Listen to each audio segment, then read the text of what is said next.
We are outside the historic Pearl Harbor naval base, normally home to the US Pacific Fleet, but for the next few weeks, 22 nations participating in the Rim of the Pacific exercises, not least China here for the first time, and it sent some top-of-the-line ships, four including the missile destroyer Haikou.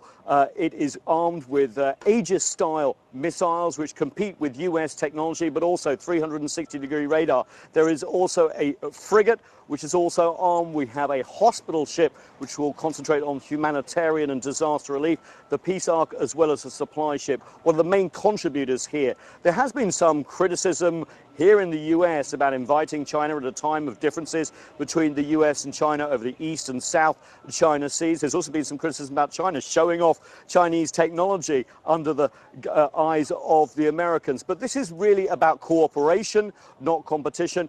There is a lot that unites the navies of the Pacific Rim and elsewhere, including preparing for humanitarian disaster relief, keeping the sea lanes open, free from piracy. All these things the Chinese have been involved in with the United Nations, and there is a feeling here among the Americans that they want China to participate more on a global stage with its navies. It's also a chance to build trust.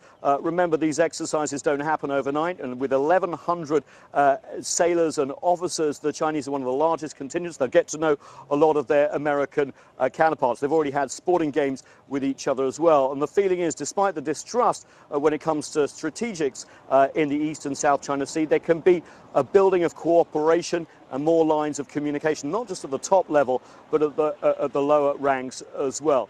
Historically, RIMPAC has been seen as not involving the Chinese. There has been some criticisms in Beijing that it was part of a US containment strategy, but by inviting China in, the US hopes to build a climate of cooperation as well as the competition that undoubtedly exists. No one thinks that the differences between the US and China can be solved overnight by RIMPAC, but it is another way of forward thinking for the US militaries, whose ties over the last 4 years have deepened and widened despite differences. Nathan King, CCTV, Honolulu, Hawaii.